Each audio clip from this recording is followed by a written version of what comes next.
everybody's doing well. It's been a minute since I've actually done a video. So thought I'd kind of do a little rundown. Everybody that follows me.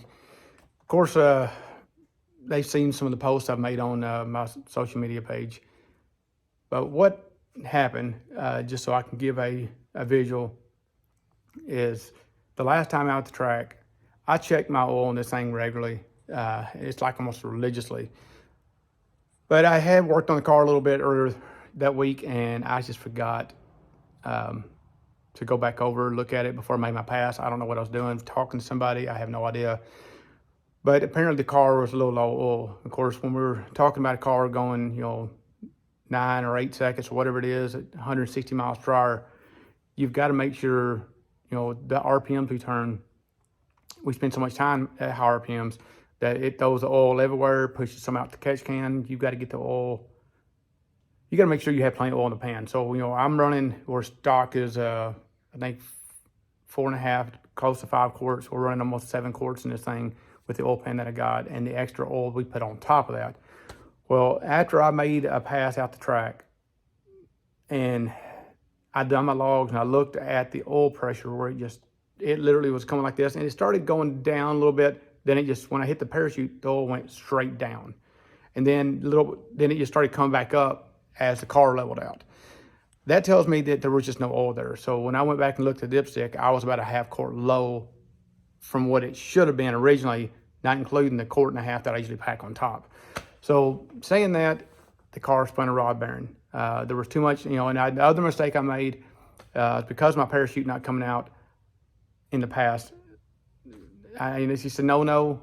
I know they'll never do it again. And if Miles Kerr watches this video, he's probably going to agree with me, because he flat out told me as well that if you use your transmission to decel, and especially if the oil pressure drops like that, you're going to spin a rod bearing every time. And he was absolutely correct. So he's been around for a while. He's smart. He's went through motors, I'm sure, just as I just did. So as soon as I used the transmission to kind of help decel, parachute did come out, but of course I pushed the clutch in at that point. But by then there was not enough oil pressure. It dropped down to like 10 pounds of oil pressure, and I'm sure half of that had air bubbles in it. And then it caught that rod bearing and immediately spun it out. Every bearing in the motor really looked like it had, 3 years of use on it. And I just put the bearings in 4 weeks earlier. So that one time, matter of fact, the bearings I just pulled out of the motor had been in there for almost 2 years, looked 10 times better than that, the set of bearings I just pulled out that only been in there for weeks. But again, you run a car without oil pressure, it's done. So saying all that, I started putting feelers out there, found me a crank. Appreciate, one buddy's down in Tennessee, really, he helped me out. Matter of fact, they even hand delivered the crank to me. So, thank you for that. And it helped me a lot. It was a perfect condition crank. So got good GSR crank back in there. Pro Machine is always good to me here in Bowling Green, Kentucky. And, they mocked everything, made sure everything's good. I did have to get a new rod. The rod could have been salvaged, but it was had got a little heat on it. I didn't trust it. So I went ahead and got a new Manley Turbo Tough rod. And that hurt a little bit, because those things with the 625 rod bolts are not cheap. So new rod, crank that looked like it just come out of the manufacturer, and some time, and I got this car put back together. So you'll see the reaction of how it went here in just a second. And after this, we're going to be back out at Import Alliance. Is my next time I'm going to go out and visit with everybody. I'll try to run the car again. Hey, last time I got out there, I was doing, 152 60 foots. So if the car actually does that again, I'll go ahead and see if we can make it a Senate pass. Depending on the weather. If the weather's nice and cool, perfect weather to run an 8-second pass. So worked on traction control. That's the one thing that really cost me as well this last time out. The car spent way too much time spinning. I spun almost the entire 8th mile.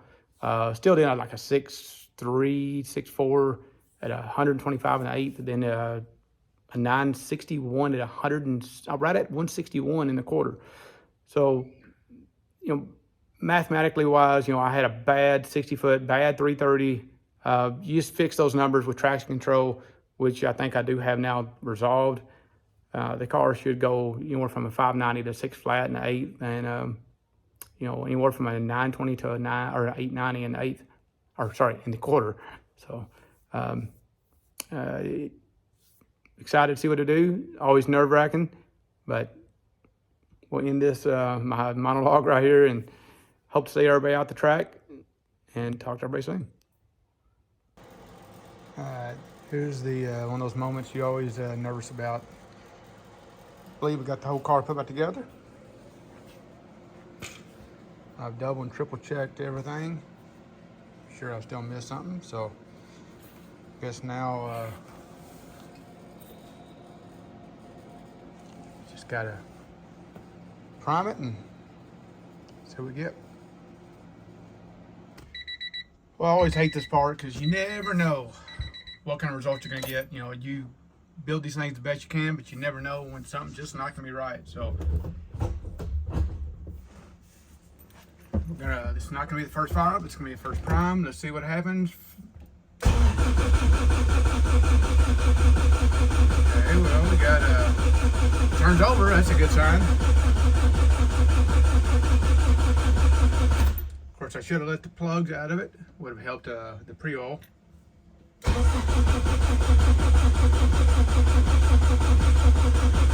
on oil pressure.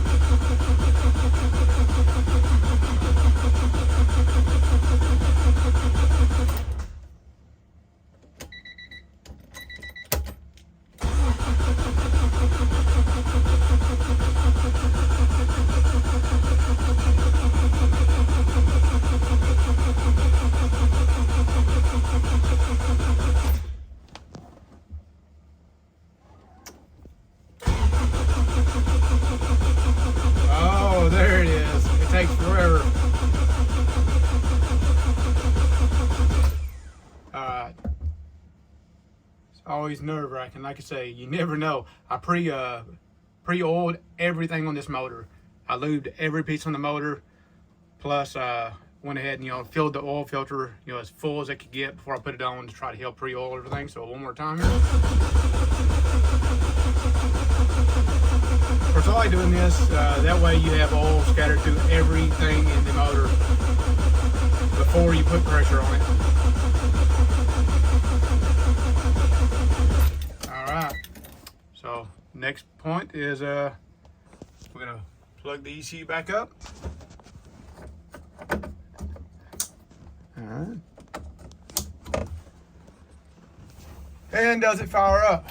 This is the part that always makes me nervous, but first thing we do is going to go outside and look underneath the car, make sure we don't have any oil leaks or anything obvious that I need to check on.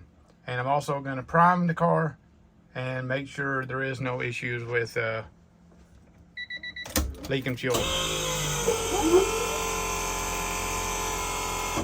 First, give it a couple primes, and we'll go out there. With this fuel, it'd be pretty obvious, so. Alright. Everything's dry around the fuel fitting there. Everything's dry around the fuel fitting, not a leak anywhere. So, yeah, looks like we're good here. So, I guess it's time to give it a first start, see what happens. So, here goes nothing. And I also did check, there was no leaks underneath the car. So, here we go.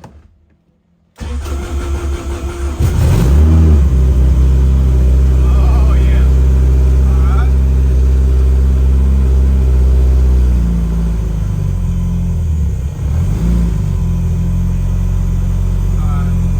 I'm gonna stop the car. Stop it right there, that way we can get out and check for leaks again, just to make sure everything's good. All right. Very good, 80 pounds of oil pressure and no visible signs of any leak anywhere.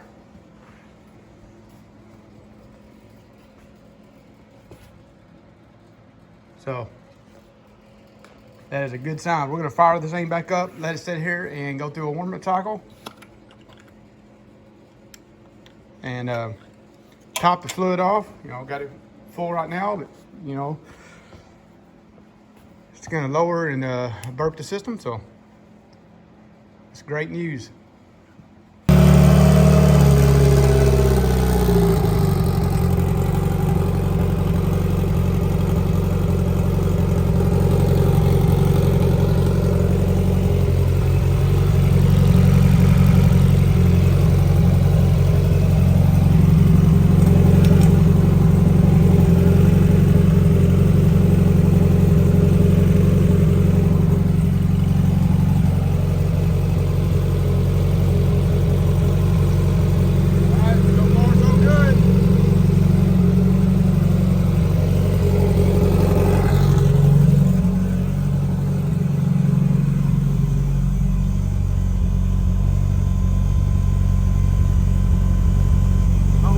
PSI at idle, so what do you want? Well, we're gonna stop this right here. I'm gonna let this car do a warm up.